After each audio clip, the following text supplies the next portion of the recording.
कभी कभी एक घर की सबसे बड़ी कहानी किसी युद्ध, किसी विरासत या किसी रहस्य में नहीं छिपी होती, बल्कि एक साधारण सी मेज के भीतर दबी रहती है। एक ऐसी मेज जिस पर कभी चाय के प्याले रखे गए, बच्चों की पढ़ाई हुई, परिवार के फैसले हुए, रिश्तों की परीक्षा हुई, और जहां अनुशासन, प्रेम, भय, सम्मान और अहंकार हर रविवार आमने सामने बैठते थे। आज की कहानी सिर्फ एक संगमरमर की मेज की नहीं है। ये उस समय की कहानी है जब पिता घर के कानून हुआ करते थे, मां त्याग का दूसरा नाम, और संयुक्त परिवार के भीतर हर मुस्कान के पीछे एक अनकहा तनाव छिपा रहता था। लेकिन एक दिन एक छोटी सी उंगली, लकड़ी का एक छोटा सा टुकड़ा और उसे बचाने की एक मासूम कोशिश इतनी बड़ी घटना बन गई कि पूरा परिवार बिखरने की कगार पर पहुंच गया। क्या सचमुच गलती सिर्फ मेज टूटने की थी, या फिर उस दिन पहली बार किसी ने घर के सबसे बड़े नियम को तोड़ने की हिम्मत कर दी थी? आइए सुनते हैं श्वेत पत्थर की मेज। संगमरमर की वो मेज दूसरी मंजिल पर दक्षिण दिशा की ओर सड़क वाली खिड़की के पास रखी थी। वो बिल्कुल चौकोर भी नहीं थी और न ही पूरी तरह गोल। उसके चारों तरफ लहरदार नक्काशी थी जो काफी हद तक अल्पना जैसी लगती थी। एक शानदार फ्रेम के ऊपर वो बस रखी हुई थी और अपने ही भार से काफी मजबूती के साथ जमी रहती थी। पत्थर का वजन करीब 2 मन, करीब 80 किलो रहा होगा। फ्रेम के चारों तरफ जालीदार नक्काशी की हुई लकड़ी की झालर लगी थी। पूरे फ्रेम को लकड़ी की ढेर सारी गोलियों ने घेर रखा था। वे बिल्कुल छोटे डंबलों जैसी थीं, जिनके दोनों सिरे पतले थे और बीच का हिस्सा थोड़ा भरा हुआ। वे काफी हद तक पॉलिश किए हुए परवलों जैसी लगती थीं, जिन्हें घुमाने पर वे झूमकर घूमने लगती थीं। उसकी चारों पायों की बनावट नक्काशीदार खंभों जैसी थी और नीचे एक मजबूत पायदान बना हुआ था। जिस उम्र में मेरे पिताजी युवा थे, सिर पर घने काले घुंघराले बाल हुआ करते थे, सामने से मांग निकली होती थी और होंठों पर बटरफ्लाई मूंछें होती थीं। जिस उम्र में वे शाम को पॉलिश किए हुए जूते पहनकर एक अंग्रेज साहब के तोहफे में मिले ग्रे हाउंड कुत्ते को चेन से बांधकर नदी किनारे सैर करने जाते थे, उसी समय उस मेज की भी जवानी थी। पिताजी ने उसे नीलामी से खरीदा था। मेज और छत की कड़ियों से लटकने वाला झूला दोनों एक ही समय पर घर आए थे। बड़े होते होते जब मेरी ठुड्डी इतनी ऊंची हो गई कि मैं उस शीतल पत्थर पर उसे टिका सकूं, तब मैं देखता था कि रोज सुबह पिताजी कुर्सी पर बैठकर सामने एक अंडे जैसे आकार का आईना रखे अजीब अजीब मुंह बनाते हुए दाढ़ी बना रहे होते थे। दाढ़ी बनाते समय अगर कोई उनके पास खड़ा हो जाता तो पिताजी बहुत चिढ़ जाते थे। वैसे भी पिताजी का रौब बहुत था। वो जमाना ही बंगालियों के रौब का जमाना था। वे जितने रौबदार थे उतने ही गुस्सैल भी थे। रोज शाम को घर लौटने के बाद घर में काम करने वाले 2 युवा नौकरों में से बारी बारी से किसी एक को जूते से पीटते थे और फिर लुंगी पहनकर इसी मेज पर बैठकर गुस्से से तमतमाए चेहरे के साथ चाय पीते थे। और ठीक उसी समय मेरे शांत सौम्य महफिल सजाने के शौकीन मंझले ताऊजी बाईं तरफ वाली बिना हत्थे की खाली कुर्सी पर आकर बैठ जाते थे। उनके शरीर पर एक खुरदुरा तौलिया पड़ा होता था और वे अपने बालों में रंग लगा रहे होते थे। बालों का कुछ हिस्सा काला, कुछ लाल और कहीं कहीं सफेद रंग की झलक। ताऊजी समझाते हैं कि गुस्सा करना अच्छी बात नहीं है, खास तौर पर दिन ढलने पर दफ्तर से लौटते ही इस तरह की मारपीट शरीर की बची खुची ताकत भी खींच लेती है। नौकर चाकर तो थोड़े ढीठ होते ही हैं। ताऊजी के शांत स्वभाव के कारण पिताजी उन्हें ज्यादा भाव नहीं देते थे। कौन बड़ा है और कौन छोटा, यह समझना ही मुश्किल था। चाय का प्याला मेज पर ठक से रखकर पिताजी कहते, तुम इसके बीच में टांग अड़ाने मत आओ। सबसे पहली और जरूरी चीज है अनुशासन। लड़के का भी तो ख्याल रखना होगा। इन दोनों ने दोपहर में आपस में गाली गलौज की है, खच्चर बोला है। पिताजी बहुत उसूल वाले थे, इसलिए उन्होंने सीधे उस शब्द का इस्तेमाल नहीं किया। दफ्तर से आकर खड़े होते ही ये शिकायत मैंने ही लगाई थी और शिकायत मिलते ही तुरंत कार्रवाई शुरू। लंबी बरामदे के इस छोर से उस छोर तक पिताजी और निरंजन की दौड़ भाग। पूरब के कोने से पीटते पीटते पश्चिम की सीढ़ियों के मोड़ तक लाकर उन्होंने जूता फेंक दिया। ताऊजी निरंजन को मानते थे, क्योंकि निरंजन रविवार की सुबह सड़ी हुई ब्रेड, चोकर, पनीर और चींटियों के अंडों से बहुत ही सलीके से ताऊजी के लिए मछली पकड़ने का चारा तैयार कर देता था। शायद इसी वजह से वे निरंजन का पक्ष लेने आए थे। अब कुछ कहने को नहीं बचा था। वे धीरे से उठे और गुसल खाने की तरफ चले गए। असभ्य बातें पिताजी कभी भी बर्दाश्त नहीं कर पाते थे। एक दिन छुट्टी की सुबह इसी पत्थर की मेज पर दादाजी और पिताजी आमने सामने बैठकर मुरमुरे और पकौड़े खा रहे थे। ससुर और दामाद की बातचीत खूब जमी हुई थी। दादाजी ने बातचीत में 2-4 बार साला कह दिया था। साला तक तो मंजूर था। अचानक दादाजी किसी बात के सिलसिले में बोल पड़े, पिछवाड़े का कपड़ा। पिताजी चुपचाप अपनी जगह से उठ खड़े हुए, कमरे से एक कागज का ठोंगा ले आए, दादाजी के मुरमुरे और पकौड़े वाली कटोरी खींचकर उसका सारा सामान ठोगे में पलट दिया। ठोंगा दादाजी के हाथ में थमाते हुए बोले, घर जाकर या चबूतरे पर बैठकर खाइए। मेज पर बैठकर खाने जितने सब भ्याप नहीं है। आपका दायरा अलग है। बूढ़े आदमी थे, एकदम गोरा निखरा हुआ रंग, लंबे चौड़े पहलवान जैसा शरीर। पिताजी की बात सुनकर उनका चेहरा और भी लाल हो गया। बच्चे की तरह मासूम होकर बोले, क्यों, क्या हुआ? अचानक तुम्हें क्या हो गया? दादाजी तब तक अपनी गलती नहीं समझ पाए थे। पिताजी बोले, आप बहुत असभ्य भाषा बोलते हैं। दादाजी ने अपराधी जैसा मुंह बनाकर कहा। ओह, वो पिताजी ने हाथ उठाकर कहा, उसे दोहराइए मत। दादाजी अब डर गए। तो फिर क्या कहूं? पिताजी बोले, क्यों, पीछे का कपड़ा या पहनने का कपड़ा नहीं कहा जा सकता क्या? दादाजी ने तब भी हार नहीं मानी। अपने बचाव में थोड़ी कमजोर सी वकालत करने लगे। बोले, पुराने जमाने का आदमी होना, हमारे समय में, समझे परमेश्वर, इन्हीं सब बातों का चलन था। पिताजी ने दादाजी को सफाई देने का कोई मौका दिए बिना ही संगमरमर की वो मेज छोड़ी और अपने कमरे में चले गए। दादाजी मुरमुरे का वो ठोंगा हाथ में पकड़े उदास बैठे रहे। क्या करें, कुछ समझ नहीं पाए। थोड़ी देर बाद फीकी हंसी हंसते हुए बोले, नहीं, परमेश्वर तो लगता है बहुत नाराज हो गया है। पिताजी के दबदबे से घर में माँ बहुत सहमी हुई रहती थी। छुट्टी के दिन तो माँ कोई जीता जागता इंसान ही नहीं लगती थी। किसी परछाई की तरह अपने काम में लगी रहती थी। पूरे दिन में पिताजी को कोई 24 बार चाय बनाकर देती थी। पिताजी को चाय देने का भी एक सख्त नियम था। प्याले से छलककर तश्तरी में अगर एक बूंद भी चाय गिर जाए तो चाय पीने का सारा मजा किरकिरा हो जाता था। प्याले को लबालब भरकर तश्तरी पर बहुत ही संतुलन के साथ लाना पड़ता था। मेरी माँ का एक पैर शायद दूसरे से थोड़ा छोटा था। पुराने जमाने के उस घर में हर कमरे की दहलीज काफी ऊंची हुआ करती थी, जिसके कारण माँ को बहुत परेशानी होती थी। चाय हाथ में लिए जब वे आती थीं तो ऐसा लगता था मानो कोई तरल बम लेकर आ रही हूं। थोड़ा सा भी हाथ कांपा और धमाका हो जाएगा। माँ जब चाय लेकर आई, दादाजी तब भी वो ठोंगा हाथ में पकड़े बैठे थे। बाहर कागज पर पकौड़ों का तेल उभर आया था। दादाजी बोले, चाय अब नहीं पीऊंगा तुलसी, दामाद बहुत नाराज हो गया है। माँ को पूरी बात पता थी, क्योंकि मैं पहले ही रसोई घर जाकर सब कुछ बताया था। माँ ने फुसफुसाकर कहा, चाय पीकर आप चले जाइए।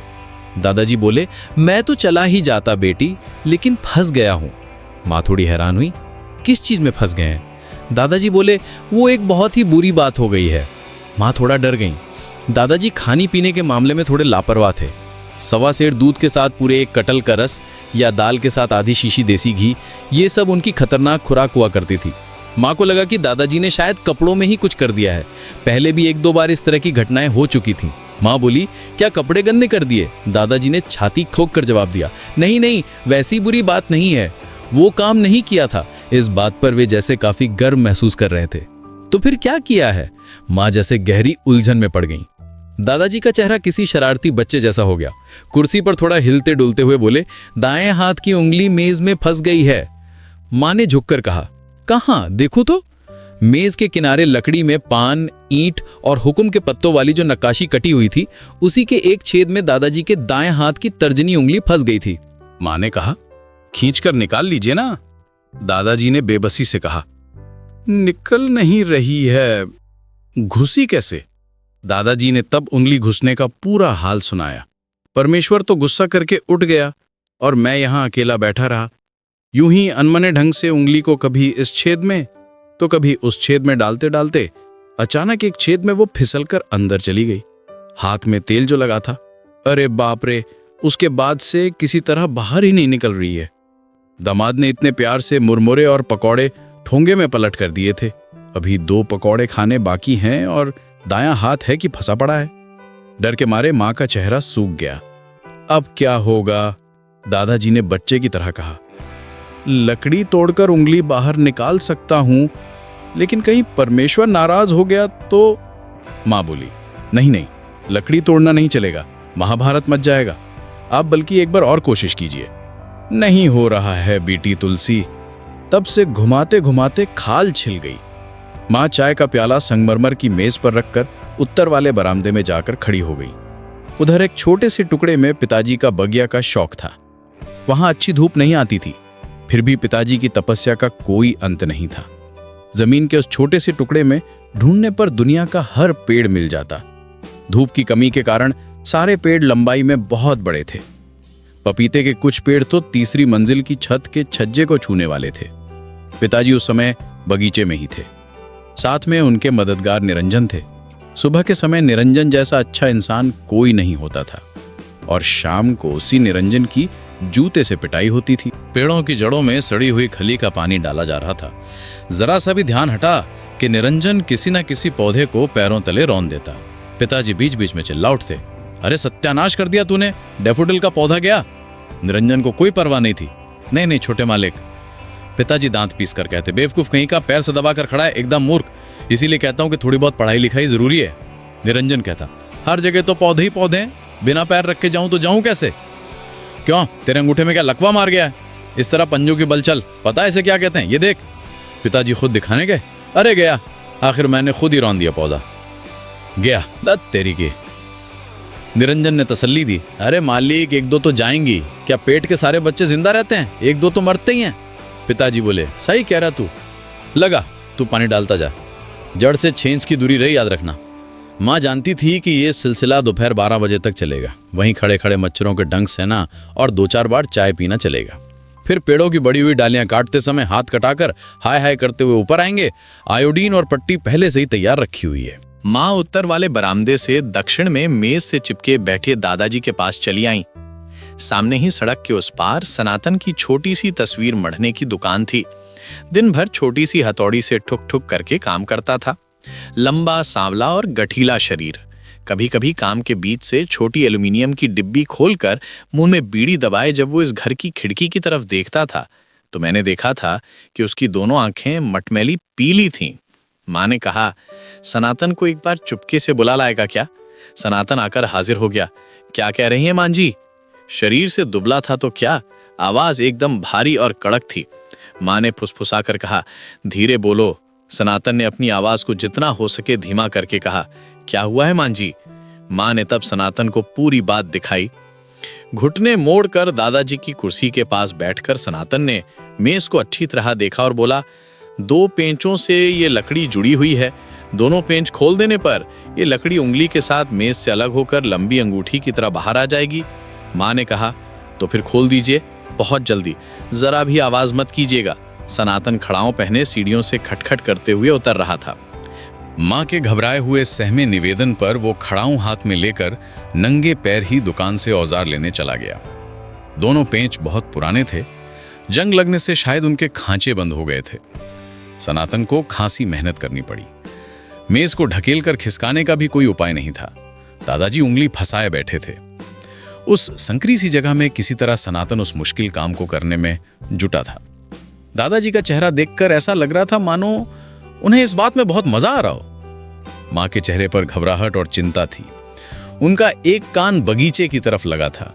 पिताजी की आवाज सुनाई न देने पर वे दबे पांव जाकर देख आती थीं। अचानक झड़-झड़ करके परवल की तरह गोल गोल लकड़ी के ढेर सारे टुकड़े फर्श पर गिरकर लुढ़क गए।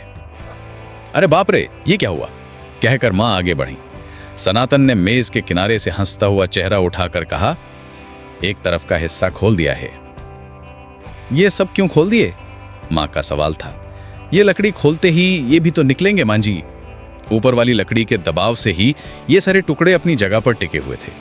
सनातन दूसरी तरफ का हिस्सा खोलने में जुट गया। दादाजी को लगा कि इस समय चुप रहना ठीक नहीं है। सनातन की तारीफ करते हुए बोले, बहुत काम के आदमी हो गई तुम, बिल्कुल सही खोला है। मां तब तक उन गोल लकड़ियों को बीन कर अपने आंचल में छुपा रही थी ताकि सबूत हाथ न लग जाए। लकड़ी का वो टुकड़ा आखिरकार मेज का मुंह छोड़कर दादाजी की मोटी तर्जनी उंगली के साथ बाहर निकल आया। दादाजी की आजादी की खुशी देखने लायक थी। ऐसा लगा मानो उन्हें जेल से रिहाई मिल गई हो। उंगली में फंसी उस लकड़ी को 2 बार घुमाकर देखते हुए बोले, बिल्कुल सही फिट बैठा है तुलसी। दादाजी की इस खुशी में मां शामिल नहीं हो पाई। मैं जानता था कि मां के मन में उस समय क्या चल रहा था। बस थोड़ी ही देर में रुमाल के बराबर छोटा उस बगीचे से पिताजी पसीने से लथपथ होकर ऊपर आएंगे, मुंह से तरह तरह की अजीब आवाजें निकालते हुए। बहुत ज्यादा मेहनत होने पर पिताजी मुंह से जोर जोर से हवा छोड़ते थे, फुस फुस, काफी हद तक आजकल के प्रेशर कुकर की तरह। रविवार का दूसरा सबसे बड़ा काम था मेज के संगमरमर को पुट्टी से रगड़ रगड़ कर चमकाना। पिछले रविवार को पिताजी ने जानबूझकर उसे साफ नहीं किया था। उसके पीछे भी एक कहानी है। मेरे दोस्त विपुल ने कॉपी करने वाली पेंसिल से पत्थर के ऊपर अपना नाम लिख दिया था, विपुल राय, बड़े बड़े सुंदर अक्षरों में। जिस दिन वो लिखकर गया, उसके अगले ही दिन पिताजी की नजर उस पर पड़ गई। पिताजी ने बगल में तीर का निशान बनाकर और भी बड़े बड़े अक्षरों में लिखा, बेवकूफ कहीं का। दरवाजे पर खड़िया से कुछ लिखा होना या चित्र बना होना, किताब के पन्नों पर दस्तखत करना, संगमरमर की मेज पर अपना नाम चमकाना या फिर कॉपी में कुछ भी घसीट कर बना देना, देखते ही पिताजी भड़क उठते थे। उसी समय से लिखने वाले के दिमाग का इलाज शुरू हो जाता था। हमारे बाहर वाले मुख्य दरवाजे पर इस तरह की लिखा पढ़ी की लड़ाई न जाने किसके खिलाफ काफी दिनों से चल रही थी। अंदर आते समय कोई भी मेहमान जरा सा ध्यान दे तो हैरान रह जाए। पहली लिखावट थी बाघ का माड़ो। लिखने वाले ने शायद हमारे घर को बाघ का माड़ो नाम देने की अच्छी नीयत दिखाई थी। पिताजी ने लिखा बदमाश। उस छिपे हुए लेखक ने लिखा पागलों का अड्डा। पिताजी ने जवाब में लिखा सुअर। उधर से जवाब आया बटरफ्लाई। लिखने वाले ने शायद पिताजी की मूंछों पर तंज कसा था। पिताजी ने लिखा मूर्ख। उस विशाल मुख्य दरवाजे पर लिखने के लिए जगह की कोई कमी नहीं थी। हर हफ्ते इस तरह सवाल जवाब का यह खेल खूब जम रहा था। संगमरमर की मेज पर विपुल की लिखावट अब और आगे नहीं बढ़ेगी, क्योंकि विपुल खुद आकर देख चुका है कि वो क्या है, और लगता है अब वो इस घर की परछाई से भी दूर रहेगा। उसने मुझसे पूछा था कि इसका मतलब क्या होता है भाई। मुझे उसका ठीक ठीक मतलब नहीं पता था। विपुल रुआसा समूह बना के चला गया था। मां ने दादाजी को जल्दी से मेज से दूर किया। तय हुआ कि दादाजी सनातन की दुकान पर जाकर बैठेंगे। सनातन एक बार आखिरी कोशिश करके देखेगा कि बिना चोट पहुंचाए वो लकड़ी उंगली से निकाली जा सकती है या नहीं। जरा रुक तुलसी, दोनों पकौड़े बाएं हाथ से जल्दी से खा लूं। मां घबरा उठी, नहीं नहीं, उनके ऊपर आने का समय हो गया है, आप तुरंत भागिए। एक हाथ में ठोंगा, दूसरे हाथ की उंगली में फंसी लकड़ी, पैरों में काले कैनवस के जूते पहने दादाजी सीढ़ियां उतर रहे थे और पीछे पीछे सनातन हाथ में औजार लिए चल रहा था। दूसरी तरफ घर के पीछे वाली सीढ़ियों से पिताजी ऊपर आ रहे थे। मुंह से प्रेशर कुकर जैसी आवाज निकल रही थी। पीछे निरंजन था, जिसके हाथ में खुरपी और खाद का गढ़ा था। खड़े खड़े देखने पर यह समझने का कोई उपाय नहीं था कि पत्थर के नीचे एक तरफ की कलाकारी झड़ चुकी है। मां को उम्मीद थी कि यह दुर्घटना तुरंत पकड़ में नहीं आएगी। कुछ दिनों तक शायद बात दबी रहेगी। क्या पता सनातन के अजीबोगरीब हुनर से लकड़ी का वो टुकड़ा दादाजी की चंपा केले के तने जैसी मोटी उंगली से आसानी से सरक कर बाहर आ जाए। फिर दफ्तर वाले दिनों में पिताजी की गैर मौजूदगी में उसे वापस उसकी जगह पर लगा दिया जाएगा। पिताजी ने ऊपर आते ही एक गिलास पानी मांगा। काफी मोटे कांच का एक बड़ा सा ग्लास था, उसमें करीब सेर भर पानी आता था। पानी का ग्लास हाथ में लेकर वे मेज से थोड़ी दूर फर्श पर उकड़ू बैठ गए। पानी पीने का यही उनका तरीका था। थोड़ा थोड़ा करके पानी पी रहे थे और सामने की खिड़की से धूप से झुलसे दोपहर के नीले आसमान की तरफ देख रहे थे। पानी पीते पीते बीच बीच में आ करके अजीब सी आवाज निकाल रहे थे। थोड़ी दूर मां चिंता में डूबी खड़ी थी। खिड़की के सामने मेज थी। संगमरमर किसी समाधि के पत्थर की तरह सफेद था। रविवार की सारी शांति जैसे उसी पल उस पत्थर के नीचे दफन हो गई थी। आखिरी घूंट में सारा पानी पीकर पिताजी ने एक अंतिम आवाज निकाली। रोशनदान से एक गौरैया उड़ गई। उन्होंने एक बार उस छोटे से मुखे की तरफ देखा। पिछले कई रविवार से सुन रहा था कि उस छेद को टीन ठोक कर बंद किया जाएगा। गिलास की तली में बची आखिरी बूंद को झटक कर पिताजी उठ खड़े हुए। चलो देख नहीं पाए, देख भी सकते थे। जहां बैठे थे वहां से मेज का निचला हिस्सा और किनारा आसानी से नजर आ जाता है। एड़ियों पर जोर डालते हुए दम दम करके चलते हुए पिताजी गुसल खाने में घुस गए। हर काम में तेजी, यही उनकी खासियत थी। बस यही की चीज में तेजी नहीं थी, और वो था पेट साफ होना। कब्ज का मामला था। कभी कभी गुस्से में आके कहते, काश कोई ऐसा उपाय होता कि थैली कोई बाहर निकालकर झाड़ दिया जाता। निरंजन कभी कभी उनके हुक्म पर पेट को दबा दबा कर मालिश कर देता था। सिर्फ बेल के मौसम में ही ये चिकचिक थोड़ी कम रहती थी। आधा घंटा या 45 मिनट का समय मिल गया। उससे पहले पिताजी के गुसलखाने से बाहर निकलने की कोई गुंजाइश नहीं थी। माँ और मैं दौड़कर सड़क की तरफ वाली खिड़की के पास गए। सनातन की दुकान पर दादाजी की उंगली से लकड़ी निकालने की मशक्कत चल रही थी। सनातन अकेला दुकान में बैठा था, दादाजी नहीं थे। बाकी समय सनातन अक्सर खिड़की की तरफ टिमटिमाती आंखों से देखता रहता था। उस पल सनातन एकदम मगन था, न जाने क्या कर रहा था। बहुत देर तक खड़े रहने के बाद सनातन ने अपनी पीली आंखें उठाकर देखा। माँ ने हाथ के इशारे से पूछा, क्या हुआ? सनातन ने मुस्कुराकर लकड़ी के 2 टुकड़े उठाकर दिखाए। दादाजी ने हुक्म के पत्ते वाले डिजाइन में उंगली डाली थी। ठीक उसी जगह से लकड़ी 2 टुकड़ों में टूट गई थी। माँ के चेहरे की हल्की मुस्कान गायब हो गई और एक उदासी छा गई। गुसलखाने से निकलते ही पिताजी ने उस दिन का ताजा हाल सुनाया। पेट बिल्कुल साफ नहीं हुआ। निरंजन सामने ही खड़ा था। मतलब न समझने पर भी वो अंग्रेजी के इन शब्दों को पहचानता था। तुरंत बोला, थोड़ा दबा दूं? पिताजी बोले, अभी नहीं, रोक, थोड़ी चाय पीकर देखता हूं। माँ ने बहुत प्यार से चाय बनाकर दी। एक तो पेट साफ नहीं हुआ था, ऊपर से मेज टूट गई थी। तोड़ी भी किसने? माँ के पिताजी ने। सोचा कि शायद अच्छी चाय से मिजाज थोड़ा नरम हो जाए। दोपहर 1:30 बजे पुट्टी से मेज का पत्थर साफ करने का काम शुरू हुआ। माँ ने मंझले ताऊजी के कमरे में शरण ली। ताऊजी एक पुराने टूथब्रश से गर्दन के पास वाले बालों में रंग लगा रहे थे।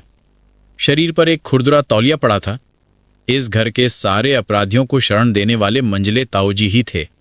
खुले विचारों वाले और हमेशा हंसमुख रहने वाले। नियम कानून की ज्यादा परवाह नहीं करते थे, बस मन की मौज में काम करते थे। मैंने कई बार मंझले ताऊजी की शरण ली थी, पर उससे मुझे कोई खास फायदा नहीं हुआ था। अब माँ की किस्मत में क्या लिखा है, ये कहना मुश्किल था। शाम को दफ्तर से लौटते ही उस संगमरमर की मेज पर पिताजी जब मुझे पढ़ाने बैठते तो घर के सभी लोगों की हालत खींचे हुए धनुष की डोरी जैसी तनी रहती थी। न जाने कब क्या हो जाए। सबसे पहले होमवर्क, और होमवर्क की दहलीज पर ही पहली ठोकर। एक गलती फिर दूसरी गलती, मिजाज का पारा बैरोमीटर की तरह चढ़ने लगता। मौसम की भविष्यवाणी, आंधी आई की आई, बादल गरज उठे। पूरे दिन क्या किया गया है, कंचे, पतंग या कहानियों की किताबें? अपराध छुपता नहीं था। पिताजी अपनी जगह से उठ खड़े हुए। संयुक्त परिवार के चौड़े मुंह वाले चूल्हे में पहली आहुति पड़ी। छात्र बंधु लाइब्रेरी से लाई गई किताब, फिर से यक्ष का धन। वो किताब संगमरमर की मेज के नीचे पायदान में छुपाई हुई थी। किसी भी छुपी हुई चीज या छुपे हुए विचार को खींच निकालने की बेमिसाल ताकत थी पिताजी में। उसके ठीक बाद चूल्हे में जाकर गिरी तिजोरी के बगल में छुपाई हुई सूद से भरी लटाई। अभी हाल ही में उसमें कांच का मांझा लगाकर रखा था। उसके बाद ही पतंग की कमान और ठड्डे टूटने की पटापट आवाजें। ऐसा लगता था मानो सीने की एक एक पसली टूट रही हो। उसके साथ ही पिताजी का शेर की तरह दहाड़ना, उछल कूद करना और चीखना, शैतान शैतान, सैटन सैटन। माँ कुछ दूरी से सींचों के उस पार खड़े फांसी के कैदी से जिस तरह बात की जाती है, उसी करुण आवाज में मुझसे कहती थी, तूने ठीक से सारे सवाल हल क्यों नहीं किए बेटा? सब कुछ खत्म करके, सब कुछ शमशान बनाकर पिताजी फिर से मेज पर आकर बैठ जाते थे। सीने पर घने पके अधपके बाल, पसीने की बूंदें टपक रही हैं। इधर इतने सारे हंगामे के बाद भी नींद से मेरी आंखें झपकने लगती थीं। मेरा सिर झुकते झुकते मेज के पत्थर की तरफ जाने लगता था। पिताजी ताक लगाए रहते थे। सिर जैसे ही पत्थर के करीब पहुंचता, पीछे से एक जोरदार थप्पड़ पड़ता। ठक से माथा पत्थर पर टकराता और नींद अपने आप गायब हो जाती। आंखों के सामने सफेद संगमरमर, माथे पर उभरे हुए गुमड़े का दर्द, पत्थर से तराशी हुई मूरत जैसे बाल वाले पिताजी और खुली किताब के पन्नों पर नाचते हुए काले काले अक्षर। जीवन के सबसे अंधेरे दिन में रोशनी की ये एक भयानक तपस्या थी। ताऊजी की दर्द भरी प्रार्थना सुनाई देती, लड़के को अब छोड़ दे, जैसे किसी बाघ ने दबोच लिया हो। बाघ की संक्षिप्त दहाड़, मेरे काम में अपनी टांग मत अड़ाओ। कर्ता एक वचन हो तो क्रिया भी एक वचन होगी। कितनी बार बताना पड़ेगा? एकदम महामूर्ख। लिखो बड़े बड़े अक्षरों में। सामने की सड़क पर आधी रात का कोई एकाध रागीर और ढेरों कुत्तों की आपस में छीना झपटी और लड़ाई। उन्हीं मंझले ताऊजी के पास माँ ने शरण ली है। आगे क्या होगा कहना मुश्किल है। बालों में रंग लगाना बंद हो गया है। दरवाजे के किनारे से जासूस की तरह सिर्फ एक आंख निकालकर मैं निगरानी कर रहा हूं। मंझले ताऊजी माँ को हौसला दे रहे हैं, कोई डर नहीं बहू, मैं सामना करूंगा। आज मैं तुम्हारे लिए अपनी जान दे दूंगा। उधर पत्थर पर पुट्टी चढ़ी। चारों तरफ घूम घूम कर वे कपड़े से पत्थर रगड़ रहे थे। खिड़की की तरफ वाले हिस्से पर जाकर पिताजी अचानक ओह करके उछल पड़े। झुककर उन्होंने फर्श से कोई चीज उठा ली, पेंच। खुद से ही सवाल किया, ये क्या हुआ, कहां से आया, किस शैतान की हरकत है ये? मां का चेहरा सफेद पड़ गया। मंझले ताऊजी तैयार हैं। उनका चेहरा देखकर ऐसा लगा मानो उस समय दूसरा विश्व युद्ध चल रहा हो, और युद्ध के मैदान की तस्वीरें नाम से जो किताब निकलती थी, उसी के पन्नों में दिखने वाले युद्ध बंदियों के चेहरे जैसी करुणा उनके चेहरे पर थी। पेंच को 2 उंगलियों में पकड़कर पिताजी झुककर मेज का किनारा देखने लगे कि ये कहां से खुलकर गिरा है, और बस उन्होंने पकड़ लिया। एक बार देखा, 2 बार देखा, फिर सीधे खड़े हो गए। खुद से बोले, ये क्या हुआ निरंजन? 2 बार पुकारा। भाग गया है, हवा हो गया है। खिड़की की तरफ से हटकर दरवाजे की ओर मुंह करके वे चीख पड़े, क्या निरंजन मर गया है? ताऊजी बाहर निकल आए। गर्दन के पास वाले कुछ बाल काले थे और कुछ तांबे जैसे लाल। ताऊजी ने पिताजी के कंधे पर हाथ रखा और धीरे से बहुत ही प्यार भरे लहजे में बोले, चल थोड़ा बैठते हैं, गुस्सा मत कर। पिताजी बहुत हैरान होकर ताऊजी के चेहरे की तरफ ताकते रहे। चलना, थोड़ा बैठते हैं, थोड़ा बैठते हैं। इसी थोड़ा बैठने वाली बात को ताऊजी ने ठुमरी के किसी गीत की तरह कई बार दोहराया, जैसे कोई गा रहा हो, कोई लिया गाना बंद कर अब, गाना बंद कर अब, गाना बंद कर अब। लेकिन मेरे पास तो बैठने का समय नहीं है। मुंह बनाकर एक एक शब्द पर जोर देते हुए पिताजी ने अपने समय की कमी के बारे में ताऊजी को जता दिया। इस जताने के ढंग में एक अनादर का भाव छुपा था, क्योंकि ताऊजी बाल रंग रहे थे और पिताजी मेज साफ कर रहे थे। एक बेकार का काम था और दूसरा जरूरी काम। सहमे हुए चेहरे के साथ ताऊजी बोले, कुछ बात करनी है, तेरे 5 मिनट से ज्यादा नहीं लूंगा। दोनों 2 कुर्सियों पर बैठ गए। पिताजी ने किसी तरह अपने शरीर का पिछला हिस्सा कुर्सी के किनारे पर टिका रखा था। शरीर का पूरा भार पैरों पर ही था। दोनों हाथ घुटनों पर एकदम तने हुए थे। दांत भींचकर जबड़ा सख्त कर रखा था। आंखें बाहर खुले आसमान पर टिकी थीं। इस तरह के हाव भाव और ऐसे सख्त चेहरे के सामने बैठने के लिए भी बहुत हिम्मत चाहिए थी। ताऊजी अपनी बात कहते जा रहे थे। पिताजी मुंह को थोड़ा टेढ़ा करके सुन रहे थे। उन्होंने एक बार भी ताऊजी की तरफ नहीं देखा। बीच बीच में नाक के ऊपर माथे का कुछ हिस्सा सिकुड़ जाता था। पूरी बात खत्म करके ताऊजी ने पिताजी के दोनों हाथों को छूते हुए कहा, तू अब इस बात पर गुस्सा मत कर, बहू बहुत डरी सहमी हुई है। कुछ पल की खामोशी रही। उसके बाद ही धमाका हुआ। घुटनों पर जोर से 4 थप्पड़ मारकर पिताजी बोले, सनातन ही क्यों, सनातन ही क्यों, क्या मैं मर गया था? नहीं नहीं, मरने की बात कहां से आ गई? तो इस बात को गलत ढंग से ले रहा है। मुखर्जी साहब की उंगली तू निकालता, ये अच्छा नहीं लगता। बस इसीलिए अच्छा नहीं लगता। सिर्फ इसीलिए बाहर के किसी ऐरे गहरे आदमी को बुलाकर मेज का सत्यानाश करना होगा। मैं शायद लकड़ी को बिना तोड़े ही उंगली बाहर निकाल लेता। मुझे तो एक बार मौका ही नहीं दिया गया। क्यों नहीं दिया गया? बता सकते हो क्यों नहीं दिया गया? समझाओ मुझे। एक मामूली सी बात थी। सोचा कि तुझे परेशान किए बिना अगर काम हो जाए तो अच्छा है। सनातन पुराना आदमी है, उसके पास औजार भी हैं। उसने झट से खोल दिया। वो लकड़ी और उसके सारे टुकड़े कहां हैं? ताऊजी इस घटना का दूसरा हिस्सा नहीं जानते थे। बेबसी भरा मुंह बनाकर उन्होंने दरवाजे की तरफ देखा और बोले, बहू, ओ तो तुम भी नहीं जानते? सनातन को तुमने बुलाया था? मैं तो बगल वाले कमरे में ही था। सनातन तो सामने ही रहता है। वो देखो काम कर रहा है। नजरें मिलते ही आ गया। बुलाना भी नहीं पड़ता, बस इशारे से ही काम हो जाता है। किसका इशारा? ताऊजी बहुत बड़ी मुसीबत में पड़ गए। पिताजी ने अपनी बातों से ढकेलते ढकेलते उन्हें एकदम कोने में सटा दिया था। देखा तुमने, घर का अनुशासन कहाँ गिर गया है। घर की बहू बिना किसी को कुछ बताए खिड़की से इशारा करके एक लफंगे मिस्त्री को मोटाई घर में बुला लाई।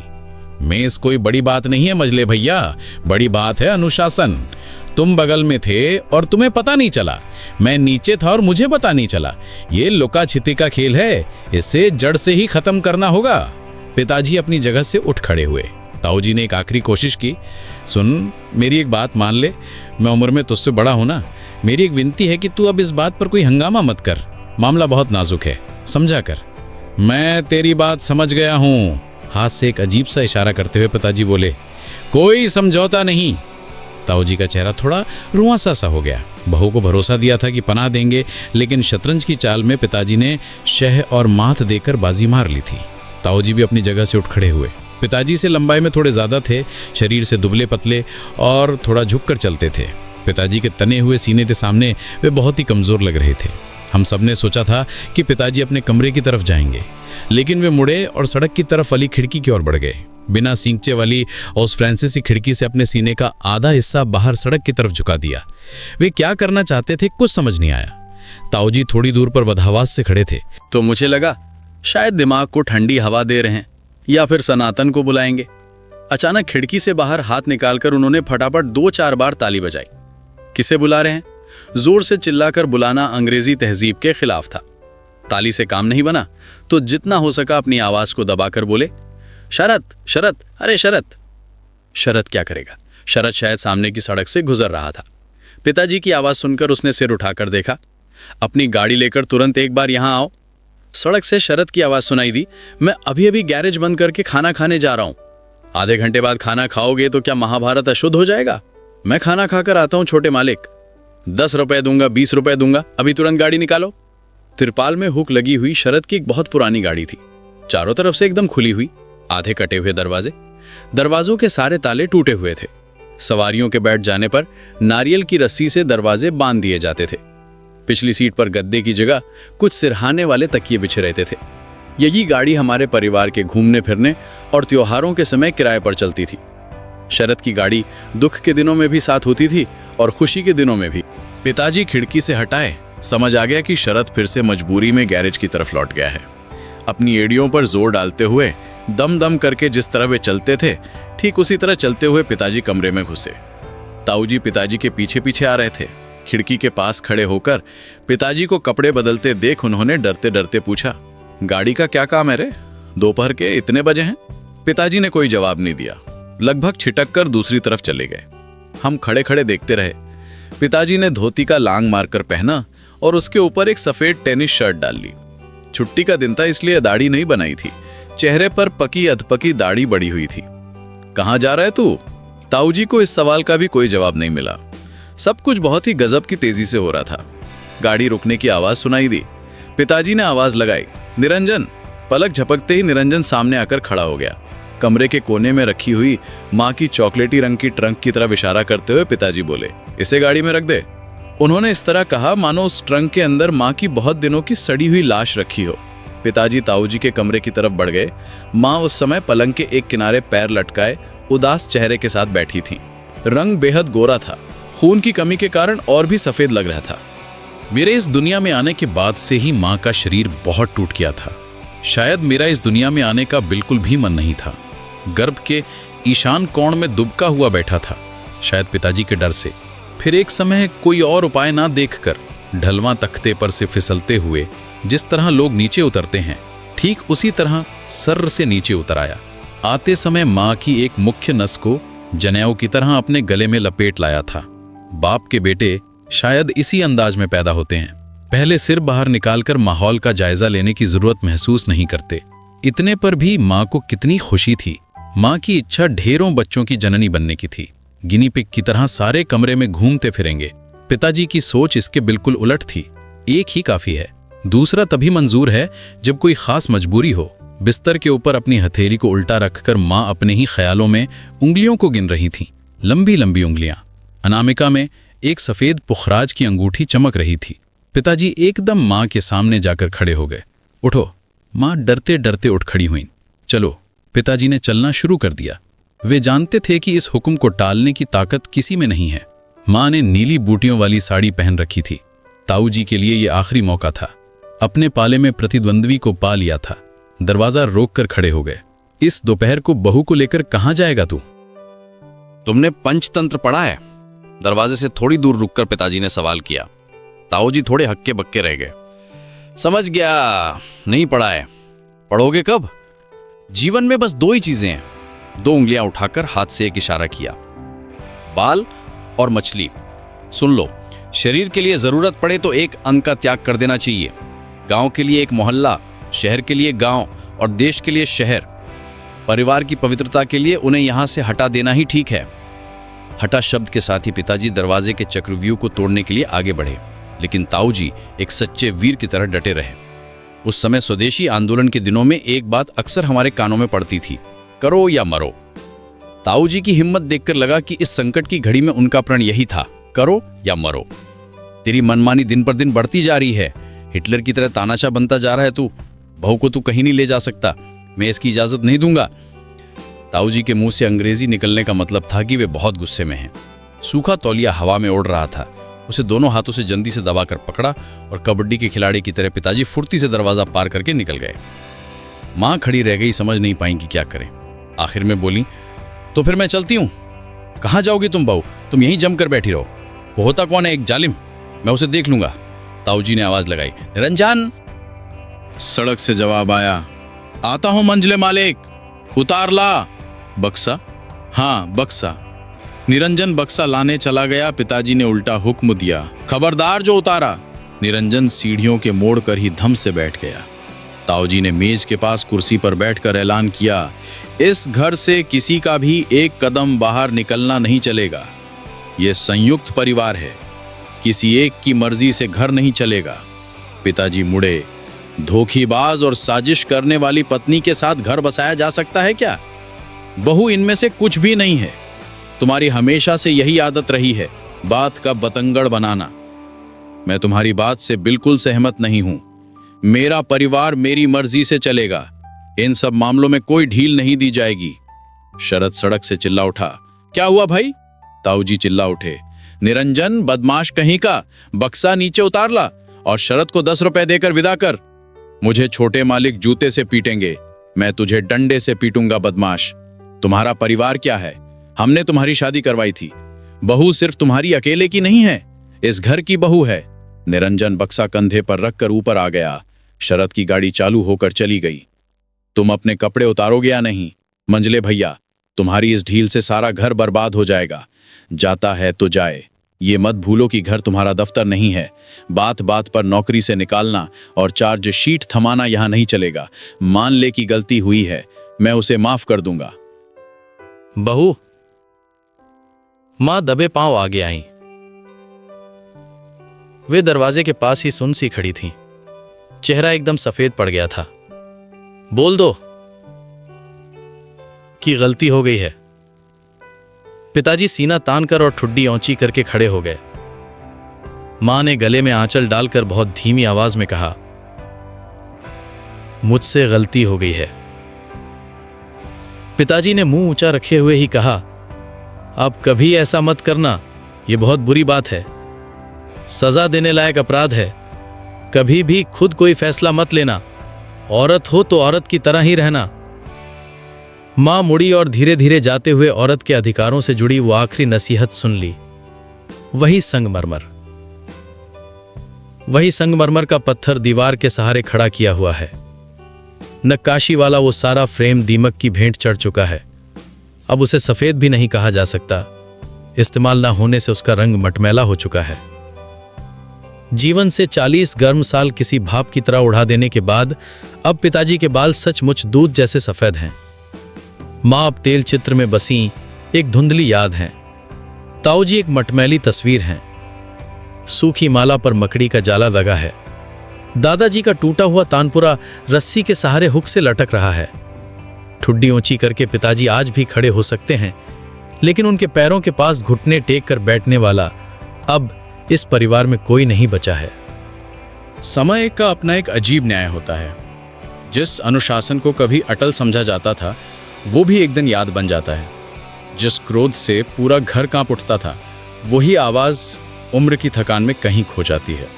और जिन लोगों को हम हमेशा अपने साथ मानकर चलते हैं, वे धीरे धीरे तस्वीरों, स्मृतियों और कुछ अधूरी वस्तु में बदल जाते हैं। शायद यही वजह है कि इस कहानी में सबसे अधिक जीवित कोई व्यक्ति नहीं, बल्कि वो संगमरमर की मेज लगती है। उसने परिवार के भीतर प्रेम भी देखा, भय भी, अधिकार भी देखा, समर्पण भी, और अंततः समय की वो चुप्पी भी जो हर घर पर एक दिन उतरती ही है। लेकिन इस कहानी के बाद एक प्रश्न हमारे सामने रह जाता है, क्या परिवार केवल अनुशासन से चलता है या केवल प्रेम से? क्या अधिकार बिना संवेदना के सम्मान पा सकता है? और क्या प्रेम बिना विश्वास के टिक सकता है? शायद हर श्रोता इसका उत्तर अलग देगा।